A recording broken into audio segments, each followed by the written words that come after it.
ब्रेकनंतर आपल्या सगळ्यांचं पुन्हा एकदा स्वागत. संभाजीराजांनी वयाच्या अवघ्या 16व्या वर्षी ज्या पद्धतीनं ग्रंथ लिहायला सुरुवात केलेली आणि त्याचप्रमाणे नाशिकमधील 16 वर्षीय चारू दत्तनंही तसाच प्रवास सुरू केलेला आहे, मात्र एका वेगळ्या पद्धतीनं. कसा पाहूयात.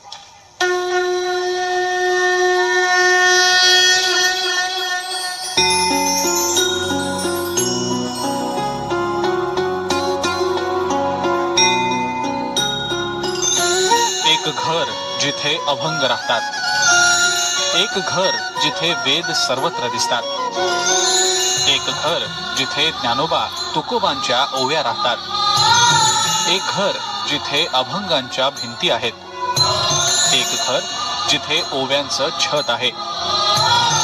चला एका अशा घरात. महाराष्ट्राला संतांची मोठी परंपरा लाभलेली आहे आणि या संतांचे अनुयायी, त्यांचा भक्तगण देखील तेवढाच मोठा आहे. मात्र नाशिकमध्ये आज आपण अशा एका भक्ताला भेटणार आहोत की ज्याचं संपूर्ण कार्य आणि ज्याची दिनचर्या ती अत्यंत आश्चर्यकारक आणि चमत्कारिक आहे. कोण आहे हा भक्त आणि नक्की त्यानं या सगळ्या भक्तीपायी काय केलंय आपल्या घरामध्ये, बघूयात या खास रिपोर्टमध्ये. नाशिकमध्ये राहणाऱ्या थोरात कुटुंबाचं हे घर. या घराच्या भिंती, दरवाजे, स्वयंपाकघर, बेडरूम हे वेदांनी आणि मंत्रांनी भरून गेलंय. या घरात राहणारा 16 वर्षांचा चारू दत्त याला एक दैवी चमत्कारच म्हणावा लागेल. वयाच्या 10व्या वर्षांपासून तो फक्त लिहितो आणि लिहितोच आहे. असंख्य अवघड आणि सर्वसामान्यांच्या समजण्या पलीकडचे श्लोक, संतांची वचनं, ओव्या, अभंग, धर्मग्रंथ.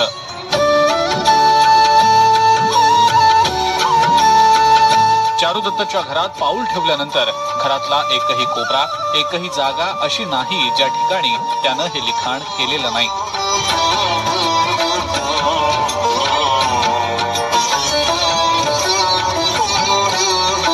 नाशिकमध्ये राहणाऱ्या आणि इयत्ता 10वी इतक्यात पास झालेल्या चारुदत्त थोरात याच्या घरात आपण प्रवेश केल्यानंतर जो काही नजारा आणि जे काही दृश्य आपल्याला बघायला मिळतं ते निव्वळ चमत्कारिक असंच म्हणावं लागेल. चारुदत्त खरं तर 10वी आत्ता पास झालेला आहे आणि त्यांनी 11वी मध्ये प्रवेश घेतलेला आहे. मात्र त्यांचं संपूर्ण घर हे जणू एखाद्या वेदाचं भांडारच झालंय, असं परिस्थिती आणि असं चित्र या घरामध्ये आल्यानंतर बघायला मिळतं. घरांच्या भिंतीवर, पंख्यावर, घड्याळावर, स्वयंपाकघरातल्या ओट्यावर, भांड्यांवर, कपाटावर, खिडक्यांवर जिथे जिथे म्हणून जागा दिसेल तिथे 16 वर्षांच्या या चारू दत्तनं मोठ्या साधू महंतांना देखील जमणार नाही असे ज्ञानेश्वरीतले पाठ लिहून ठेवले आहेत. लहानपणापासूनच चारू दत्त हुशार आणि इतरांपेक्षा वेगळा आहे. मित्र होते, मात्र त्याचं मन हे वेगळीकडेच होतं. त्याला लहानपणापासूनच अभंग, कीर्तन, देवासंतांच्या गोष्टी ऐकायला आवडत असत. मात्र जसा चारुदत्त मोठा होत होता तसा त्याच्यातला प्रगल्भतेचा अनुभव घरच्या लोकांना येत गेला. ज्या वयात मुलं कॉलेजच्या कट्ट्यावर बसून मजा करत असतात त्याच वयात चारुदत्त वेगवेगळ्या विषयांवरचे धर्मग्रंथ लिहितो आहे.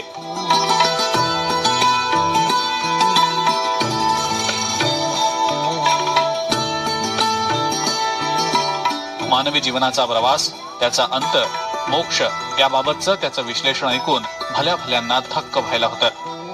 एवढ्या लहान वयात त्याला हे अगाध ज्ञान कसं प्राप्त झालं याचं कोडं न सुटणार असल्याचं त्याचे आई वडील देखील सांगतात.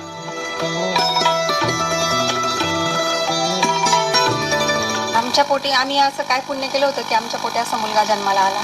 आम्ही तर त्याला अगदी म्हणजे त्याची सेवा नाही तर ही साक्षात विष्णूची, देवाची सेवा आहे. त्याचं अगदी म्हणजे खाण्यापासून तर अगदी छोट्या छोट्या गोष्टी सुद्धा म्हणजे एका कृष्णाच्या जशा खोळी होत्या तशा त्या, जसं यशोदा मैयाला कृष्णाची जसं म्हणजे अनुभव आलेला आहे तसा मला येतो. चारू दत्ताचं लिखाण हे गेल्या 2 ते 3 वर्षापासून या ठिकाणी घरात चालू आहे. त्याचा अभ्यास पाहता हे संतांप्रमाणे त्याचं हे लिखाण चालू आहे. त्याचं कोणत्याही प्रकारचा ग्रंथ न वाचता आणि कोणत्या प्रकारचा संस्कृत या विषयाचा अभ्यास नसताना त्याने जे लिखाण केलेलं आहे ते वेदांमध्ये, ब्रह्मवेद, जीवनवेद या प्रकारच्या वेदांमध्ये त्याचं लिखाण होत आहे आणि सातत्याने चालू आहे. चारू दत्तच्या आईवडिलांचे अनुभव थक्क करून टाकणारे आहेत. एकदा समाधी अवस्थेत लिहिण्यासाठी बसलेला चारुदत्त तब्बल 12 ते 15 तास सलग लिहितच असतो. अनेकदा मध्यरात्री बंगाली, कन्नड तसंच इतर भाषांमध्ये अस्खलित संतांच्या ओव्याही म्हणतो. अनेकदा तर मध्यरात्री उठून लिखाणही करतो. विशेष म्हणजे एवढं सारं लेखन करून देखील चारुदत्तला 10वीत 80% मार्क्स मिळाले आहेत.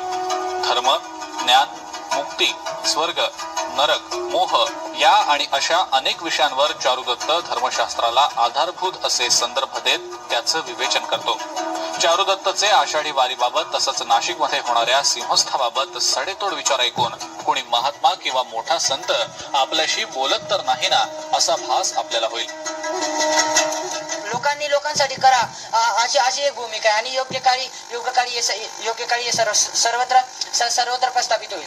आता आपण आज समाजात पाहतो, समाजात संगत बिघडते, समाजात लोक वाईट मार्गाने जातात. का? कारण की याला मूळ ज्ञान नाही, संस्कार नसतील तर काही नसेल. विज्ञान आहे परंतु विज्ञानामध्ये अज्ञानता नाही पाहिजे. विज्ञान असेल परंतु त्यामध्ये संस्कार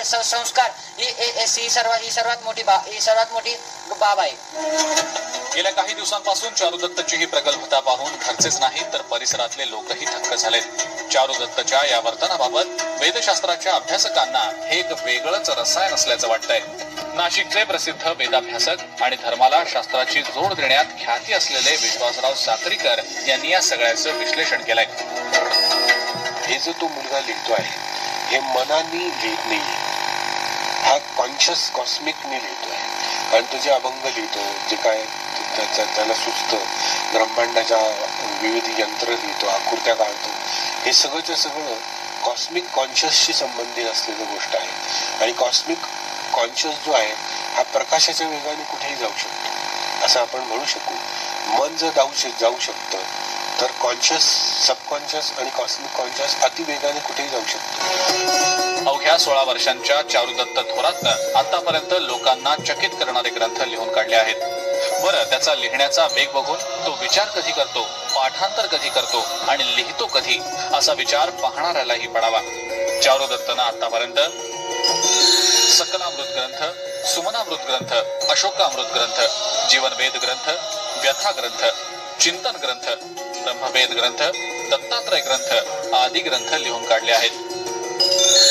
तर सद्गुरु चक्र, शतसुख चक्र, अज्ञानम चक्र, तुलाश्रम चक्र, कर्मयोग चक्र अशा चक्रांची निर्मिती केली आहे. त्यामुळे चारुदत्तच्या या सगळ्या गोष्टींना चमत्कार म्हणावा का असा प्रश्न पडल्याशिवाय राहत नाही.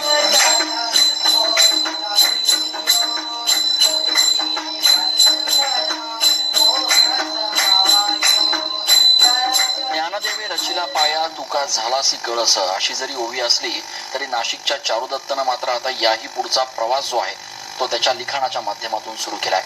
चारुदत्ताचं संपूर्ण घर म्हणजे ज्ञानाचं एक मोठं भंडार झालंय. या क्षेत्रातल्या तज्ज्ञांनी आता या सगळ्या गोष्टींचा नीट अभ्यास करून समाजाला याच्यामधनं काय बोध देता येईल त्याबाबत प्रयत्न करण्याची गरज आहे. नाशिकहून कॅमेरा पर्सन आकाश शेवलेसह मी चंदन पूजाधिकारी, TV9.